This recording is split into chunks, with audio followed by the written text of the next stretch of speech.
This is Phil Beckwith, the professional painter and decorator, back with you with an interesting review on how we are actually progressing on this project. Now, we've done a couple of videos before on doing this house renovation from top to bottom. How are we going so far? Are we held up by people? That by the by, I've managed to get into the kitchen this week. Now we're only a couple of days in, and what we've done ceilings, we've done walls, done woodwork, done all the prep. So let me just tell you how we've progressed with this kitchen and where we are with it at the moment. So what I'm going to do, I'm going to take you off the camera stand and I'm going to have a whiz round the whole room, because it's a kitchen in there. We've got a dining room where I'm standing here and a bit of a day room here. So it's in effect like 3 rooms, walls knocked out and put all into one. So I'm going to show you what we've done and show you where we are at the moment and how far we've progressed just in a few days. So I'll see you in a couple of seconds while I get you off the camera stand, and then we'll come back without me in the picture, but you'll see what I'm doing. So see you in a few seconds.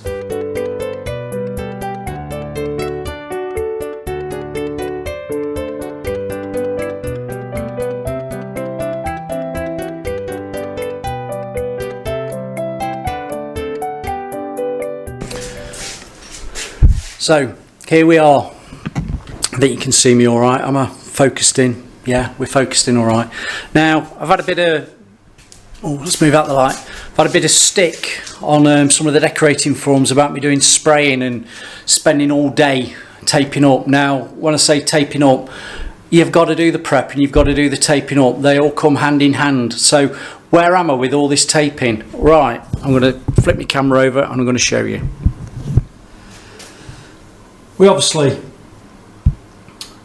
protect all the floors, the windows. I'm taping up on the window. So the windows, we do all the taping up on the windows. Now what I do, I put a line of softer, you know, the orangey Q1 tape, which is the Decorators delicate tape. Well, not, it's more precision tape than delicate. I go around all this around of the window and across the top, and then that's the base for me to actually put my drop sheet. So the drop sheet's already on one of the 3M hand maskers, so you rip it across all the way, drop it down, and then I just tape up the sides. I tape up all the sides onto what I've actually taped. Now the tape that you use is the painting and decorating Q1 tape, which is the Q1 Decorators tape. And what I do with that is then stick it onto the actual the orange precision tape. Now I do all that, and then obviously we're doing it. I'm saying obviously, you tape up the fireplace, and then you come to the kitchen, and you've got all the kitchen units that need taping up. The lights are bagged anyway, and get the sheets down there. So I wouldn't say it was a full day on it, but I had a good day, and it was a good day of prep for me getting all that done. That was the first day. Now the second day, and I know a lot of you are going to say, oh, I could have painted it all out in that day that you did all the prepping. I know you probably could have done, but I'm going to blow my own trumpet and say you're not going to get the finish that you get on these ceilings and on the woodwork with a brush and a roller. That's fact. So let's move away from that, what you can do in a day with brush and a roller. I'm doing the spraying because I want to get my ceilings near perfect and want to get my woodwork near perfect. So the second day in, because everything was all masked up and taped up and everything, and obviously I'm using the word obviously again, switches are all taped. Oh, can you see these radiators? We're not mentioned too much about them. The customer couldn't have these moved out because they're all wired in, and they've got a bit of a weep on them when you turn them off, which is typical when you've got expansion and contraction of the metals and these old style score radiators. But that's by the by, we've managed to coat around them. So where I was on the second day, I was actually wash coating. Now we wash coat with Optiva primer. I've said to you before, Optiva primer is brilliant for wash coating bare plaster. Unfortunately, I was running short of Optiva primer, as I've spoken in a previous video, and we've had to use Nova 2, which is also a wash coat paint, or it's a finish paint more than a wash coat, but you can use it for wash coating. So that was thinned down, and I've also used that. So day 2, we did all the wash coating, ceiling and walls all wash coated. Now you can imagine I've got blower heaters on. It's like a little bit of a sauna in here. You can see one in there, brilliant, just a 3 kilowatt heater. I've got another one down there, you see that. Let's zoom in, getting stuff dry. And this was all wash coated in the morning. Bang the heaters on. I've draped a sheet over the door to stop any cold air coming in because there's no heating on anywhere else. And what we did, we managed to get it dry enough that it could actually start work on the woodwork. Now the plan was to get the wash coating done, and then if that was dry, get the ceilings done, which didn't happen yesterday because it was raining and cold and we couldn't do it. So that's been done today. But I did manage yesterday to get all the woodwork primed. Now it's MDF, pre-primed MDF, not the best finish, you know what MDF's like. So I managed to get a primer coat on that, again spraying using a 210 tip. That clogged on me, so I had to go on to a 310 tip, slightly thin, not by much, and I managed to get an undercoat on all the bare wood and MDF. Now once you've got your primer on all your woodwork, if you can get that dry, you could start going around with a bit of caulk and a bit of filler to fill up the top edges, and also where you've had the nail punch, the nails going in from the joiner.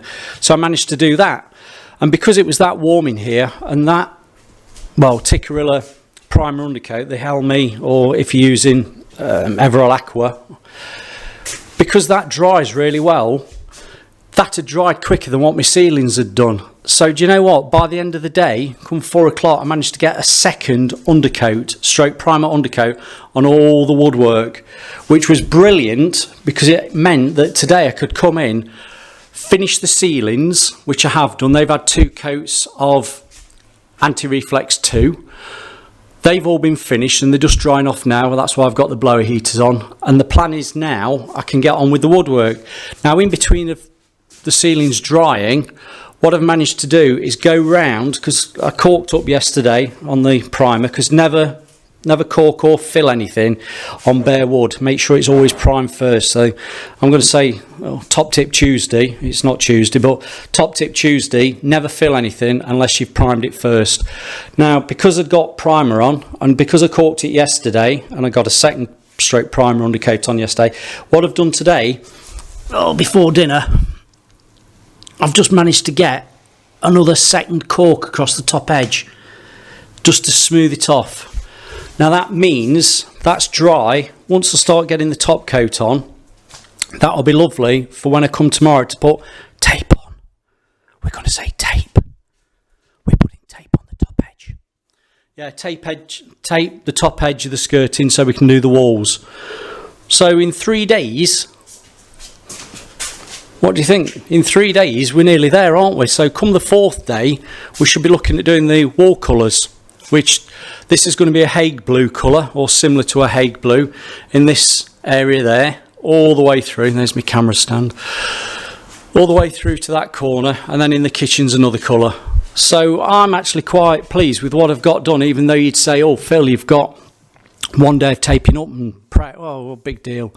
What I've done, I've saved time, and it's always lovely to spray. Getting up in the morning knowing that you're spraying is lovely, because it's easy, it's fun to spray. And the finish, I mean, this has just been nibbed down. If I say smooth as a baby's bottom, you know what I mean. So again, corked up there, I've nibbed it down with a fine sandpaper. I think I've got one in my pocket. Let's see if I've got one here. Yeah, I use those Mercaflex Gold, those sanding, it's been screwed up in my pocket. Those just to nib things down. So let's just swivel you around again.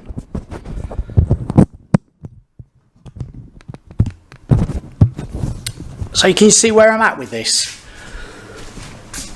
2 days of painting, and we've got wash coat done, 2 coats on the ceiling, and I've already got 2 coats on the woodwork, and I'm just looking at finishing off the woodwork now. So that'll have a double coat pass to get 2 coats on, you know, go one way and then back on the other and build it up.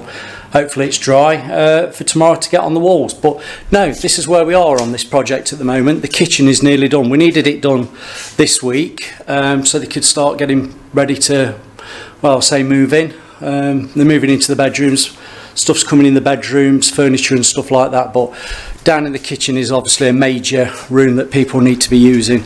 So this is where we are. I'm going to say press that bell, comments, like, subscribe. If there's anything you want to ask me about a project like this, what I'm using, I mean, I think I've mentioned on the other one, I've got my GXFF little grey coast sprayer out. I'm using 516, 517 tips for spraying the emulsions on the ceilings and wash coating, thinning it down accordingly. And again, the woodwork 210, 310, possibly 208 if I can get it through the gun, which obviously get it through the gun, it just sometimes blocks. But this is where I am with it. Ceiling's finished, wash coating, ready for tomorrow. Job's a good one. Now, you're going to say to me, Phil, what about you nibbing down of your walls? Well, I probably should have said that earlier. I have got the Merkur and I moved it out into the room, but I do use, before I put a wash coat on, one of these. It's a roller pole with a sanding pad on. So before I actually put a wash coat on, paint on the walls, I just go over the walls just to knock anything off, because you can get splashes of plaster that go onto the wall that you just need to chip off and just key the surface. Now, I could have used the Merkur Laros, but because some of the ceilings are a bit vulnerable, I didn't want to vibrate the ceiling and crack anything. What I've done, wash coated after I've done that, then I've gone over these walls today. I've gone over those with the Merkur today just to get them nice and smooth. And if I saw anything that was still on, they needed chipping off, I've gone round with a scraper and just chipped them off. But they're all Merkured down. The picture rail has been taken in with the ceiling, and what I've done is done it in with the emulsion before the final coats of the emulsion went on, while it got the primer coat on, obviously Optiva primer or Nova 2. I rubbed that down, stopped up, corked it and things like that, so that is actually good to go. Corking the bottom edge as I went along, let that dry, then repaint it. So I think I'm covering everything for you on this, aren't I? Oh, bit of interest. I'll spin you around again. That's original coving up there. That's original coving. And because they've knocked a wall out, they've had some coving made and cast, which is there. It's been made and cast to replicate the older stuff, which is there. And that's new. How good's that? That's an art in itself. Plaster coving. Now what's interesting, that's dry because it's obviously plaster of Paris.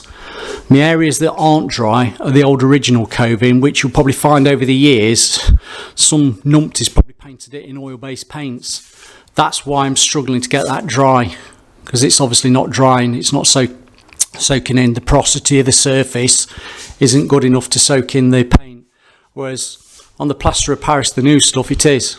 So bit of interesting fact, porosity, soaking in, old covings in old houses, because this dates early 1900s. That'll have probably been painted in an oil paint over the years. So yeah, that's where we are. Let's spin you back round. I know some of you are interested in what I'm doing on a project and how we approach it. I think really, if I have missed anything, just ask me and I'll just fill you in on what we're doing. But again, this is a good little project for us. It's nice to do something top to bottom. You've seen on previous videos, top to bottom. But no, so I'm going to say over and out to you. I'll see you on the next update, where I'll probably talk about painting these fireplaces, or painting these fireplaces just with a bit of Zebo, or we might use some Zinza or black eggshell. Oh, who knows, we'll discuss that next time round. But no, thanks for listening to me. Comments, press the bell, like and subscribe, and thank you for your support. Over and out, see you on the next one.